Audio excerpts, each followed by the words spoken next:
வசனம். தேவ நிலையான ஒரு வாழ்க்கைக்காக ஆண்டவரிடத்திலே ஜெபிக்கிறார். நம்ம எல்லாருமே ஜெபிக்கக்கூடிய ஒரு மிக முக்கியமான ஜெப குறிப்பு என்ன அப்படின்னா, நம்ம நிலைவரமான ஒரு வாழ்க்கைக்காக நம்ம ஜெபிக்கணும்.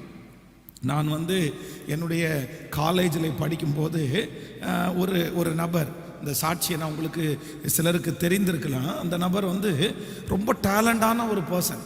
அப்படின்னா அவர் நல்ல ஒரு மிமிக்ரி ஆர்டிஸ்ட். அப்படின்னா நாங்கள் காலேஜில் படிக்கும்போது எங்களுடைய ஸ்டூடெண்ட் எல்லாரையும் பார்த்தீங்க அப்படின்னு சொன்னால் அவ்வளவு அழகாக மெயின்டைன் பண்ணுவார். அவர் இருந்தாலே சந்தோஷமாக இருக்கும். அவ்வளோதான், எல்லார மாதிரி பேசி காமிப்பார். அங்கே இருக்கிற டீச்சர்ஸை மாதிரி பேசி காமிப்பார். எங்களுக்கு அதை பார்த்த உடனே ஆச்சரியமாக இருக்கும். பொதுவாக நாங்கள் காலேஜில் ஃபஸ்ட்டு டைம் போகும்போது எல்லாருமே சோகமாக இருக்கும்போது அந்த ஒரு மனுஷன் அந்த 1 மணி நேரத்துக்குள்ளே எங்கள் எல்லாரையுமே ஒன்றா மாற்றிட்டார். அவ்வளோ டேலண்டட் பர்சன். அப்போது அழகாய் பாடுவார், அப்புறம் கவிதைகள் எல்லாம் அழகாக சொல்லுவார், நல்லா நடித்து காமிப்பார். இந்த மாதிரி பல திறமைகள் அவர்களுக்குள்ளே இருக்குது. பிரசங்கம் பண்ண விட்டோம் அப்படின்னா அவருடைய குரல் பார்த்தீங்கன்னா கண்ணீரான குரல். அந்த குரலில் பிரசங்கத்தை கேட்கறதுக்கே அவ்வளவு ஆசையாக இருக்கும். பைபிள் அந்த காலேஜுக்கு வந்துட்டார். காலேஜுக்கு அந்த 6 மாதம் ஃபஸ்ட்டு படிப்பு, அந்த 6 மாதம் படித்து முடிச்சுட்டு எல்லாருக்கும் ஒரு லீவ் டைம் கிடைக்கும் பாருங்களேன். அந்த லீவில் அவங்க சர்ச்சில் இருந்து ஊழியம் செய்யணும். அந்த லீவுக்காக போன மனுஷன் ஏற்கனவே இவர் மேடைகளிலே நாடகம் ஆடுகிறவர், மேடைகளிலே அவர் மிமிக்ரி பண்ணுறவர். இவர் லீவுக்காக போன உடனே ஃப்ரெண்ட்ஸ் எல்லாம் ஒரே ஒரு ஷோவுக்காக கூப்பிட்டு போனவங்க இவர் அப்படியே போய் கடைசியில் காலேஜே மறந்துட்டார். காலேஜை டிஸ்கன்டினியூ பண்ணிட்டாரு. நாங்கள்லாம் படித்து முடிச்சுட்டு எல்லாரும் பட்டம் வாங்கிட்டு அவங்க ஊழியத்திற்காக போயிட்டாங்க. நான் மட்டும் காலேஜில் வார்டனாக உட்காந்துருக்கிறேன். ஒரு நாள் திடீர்னு நான் பார்த்துட்டே இருக்கும்போது கேட்டில் ஒருத்தர் நிற்கிறாரு. நின்னா என் கூட படித்த அந்த மனுஷனை மாதிரி தர்றாரு. உடனே நான் ஓடி போனேன், போயிட்டு கேட்டை திறந்தேன். அவங்கள பார்த்து கேட்டேன், நீ இன்னார் தானே அப்படின்னு கேட்டேன். ஹேய், எப்படி கண்டுபிடிச்ச, நீ என்னை மறக்கலையா அப்படின்னு. உடனே நான் சொன்னேன், உன்னை எப்படா மறக்க முடியும், உன்னை மறக்கவே முடியாது. நீ 6 மாதம் எங்களோட இருந்தாலும் 60 வருஷத்துக்கு மறக்காத மாதிரி நீ செஞ்சுட்டு போயிட்ட, எப்படி இருக்க, இப்போ என்ன பண்ணிட்டு இருக்க அப்படின்னு சொல்லும்போது அவர் ஒரு சோகமான கதையை சொன்னார்.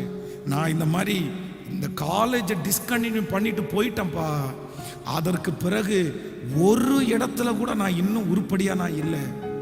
என் வாழ்க்கையில எல்லாத்தையுமே நான் தொலைச்சிட்டேன். ஒன்று செய்யட்டுமா, நான் ரொம்ப நல்லா பாடுவேன்னு எனக்கு தெரியும்ல, நான் பாடலான்னு ஆசைப்படுறேன். அப்போ நான் சொன்னேன், சரி கொஞ்சம் வெயிட் பண்ணு, இந்த கிளாஸுக்கெல்லாம் இடையில ஒரு 10 மினிட்ஸ் டைம் கொடுப்பாங்க, அப்போ ஸ்டூடெண்ட் எல்லாம் இருப்பாங்க, அவங்க முன்னாடி நீ பாடு அப்படின்னு சொன்னேன். உடனே அவன் சொல்கிறான், இல்லை அவங்க முன்னாடி பாடுறதுக்கு எனக்கு தகுதி இல்லை, ஜஸ்ட் முன்னாடி மட்டும் நான் பாடுறேன் அப்படின்னு சொல்லி என்னை விட்டு ஒரு 10 அடி தூரத்தில் போய் நின்று ஒரு பாட்டு பாடினான்.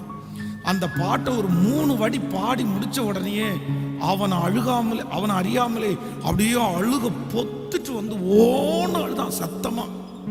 நான் பக்கத்தில் போய் தோள் மேலே கை போட்டு, விட்டுறா பிரச்சனை இல்லை, நீ ஏன் இப்படி அழுற. அப்போ சொன்ன, என் வாழ்க்கையில எல்லாத்தையுமே நான் இழந்துட்டேன்டா.